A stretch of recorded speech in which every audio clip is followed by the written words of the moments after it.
I'm Kay Tucker, and I'm a strings adjudicator for the British and International Federation of Festivals. Sending you warm greetings from my home in West Sussex in southern England to you in Edinburgh, and looking forward to the day when we'll be able to see each other face to face. I've been asked a few questions by the committee of the Edinburgh Festival, so I've written a few responses and I'm going to share my thoughts with you. The first question I was asked was, how did I get into music? Well, I didn't come from what we would think of as a musical family, in that no other members of my family played instruments or had had any musical training. But music was always around the house. The radio was often on. My dad was always singing, and he had a rather sizable record collection. And when I was about 5 years old, I asked them if they could put the record player in my room so I could listen to the music. And I must admit, at that time, I really began to take a fancy to the sound of the strings. I still remember asking my mum what the instrument was which instrument was playing at a particular point. I even tried singing her the melody, and she identified it as a violin. That's interesting, isn't it? Anyway, I couldn't start recorder lessons at school until I was about 7 years of age.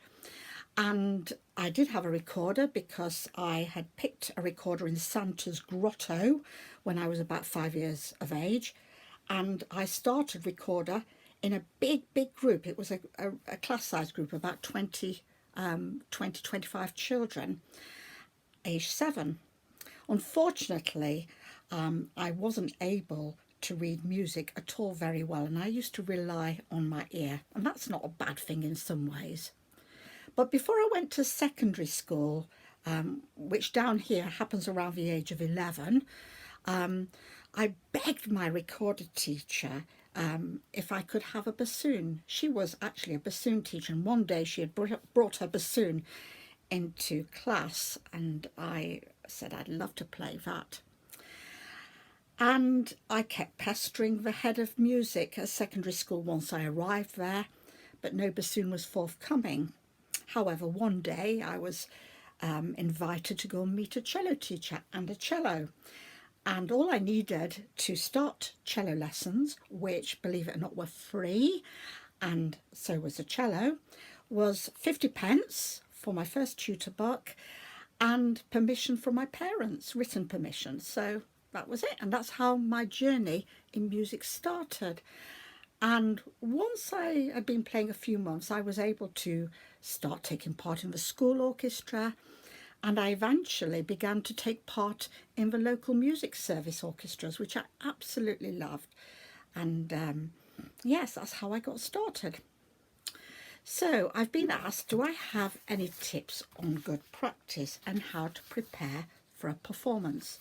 I have one big rule, is when you're learning music, learn it very boringly slowly. And, you know, if you can learn something slowly and practice slowly so that you're in total control of what you are doing, the chances are you're going to learn all the right things and you will not risk learning mistakes. Very often people practice too fast and they end up practicing mistakes. And it can be a real problem to unlearn mistakes. So don't be frightened to do something as simple as, when you're faced with a new piece, just taking 1 or 2 bars and repeating it very slowly 2 or 3 times. And perhaps play just the left hand, pizzicato, pluck the string, so you're sorting out the left hand before you consider the bowing. Always give yourself plenty of time. Speed can come later. Once you've repeated those bars correctly, they will stick and you'll be able to reproduce them very quickly at a later stage. And I would say the second point is make sure you understand everything that is on the page of music. If you don't understand and something mystifies you, you can't work it out, don't be frightened to ask your teacher. So I've also been asked, what are the benefits of playing in a festival? Well, you know, music is meant for sharing, isn't it? And music's all around us. And when we hear music, we respond. It might make us feel sad, it might make us, but most of the time it actually makes us feel happy and uplifted. And it has that unique ability to make us, enable us, should I say, experience a range of emotions. It's also a great way of working with friends, learning to play together. And it's just super. That's about music. But the thing about the festival is an opportunity to share your music. It's an opportunity to gives you something to work towards, a performance platform, shall we say.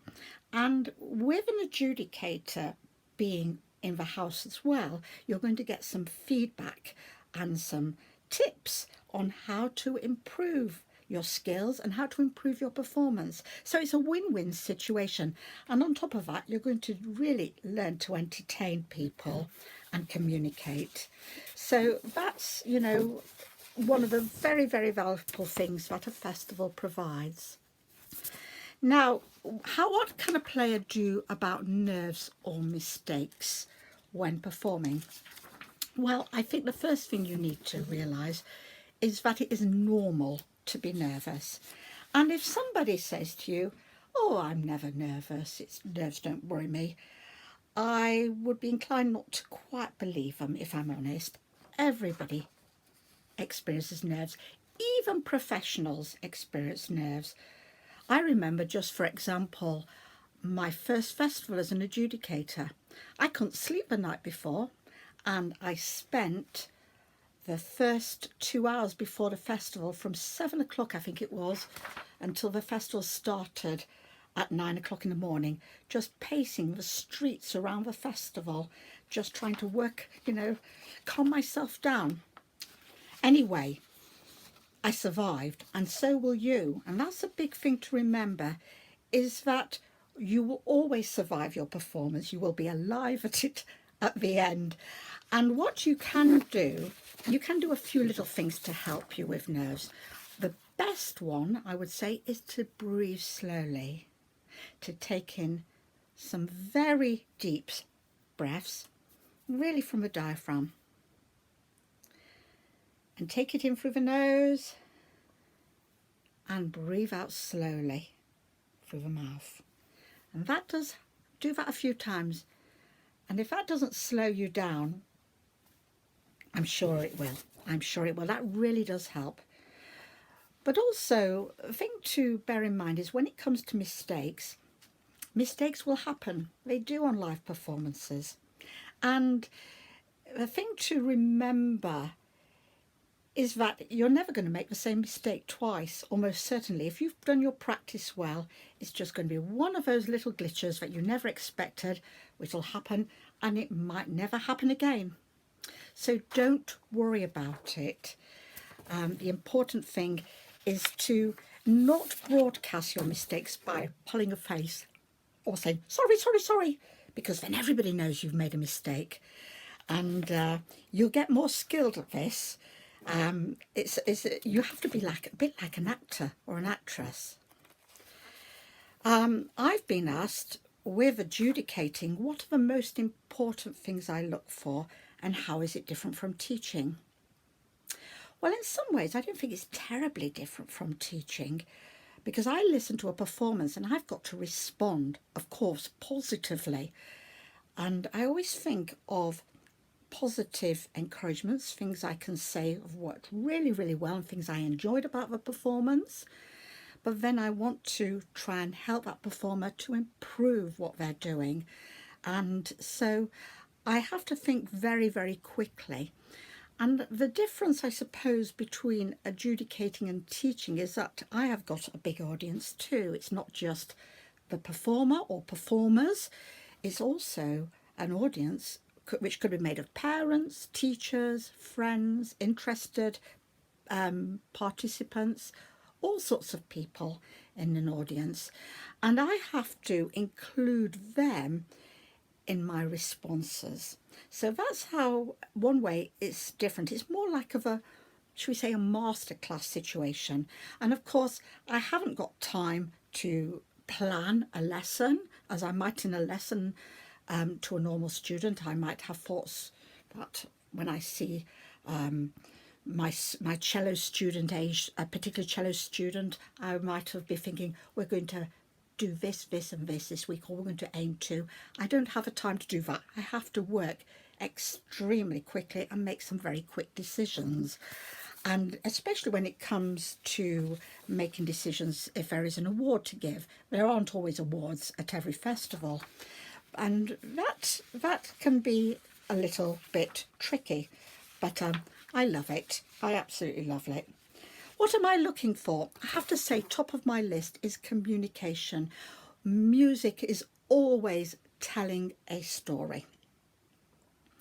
And the important thing is that I want the performer to have understood that very, very important fact that there is a story to tell.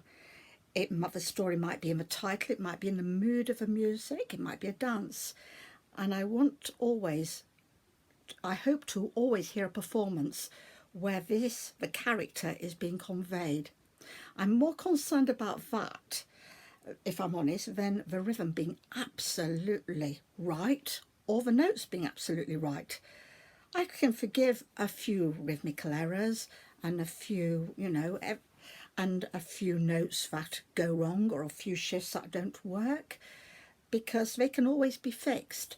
And it may well be that if there is a sort of root cause for a particular error, so maybe somebody's mislearnt, or somebody might have, a performer might be having difficulty with a shift, but I can actually offer some technical advice as well.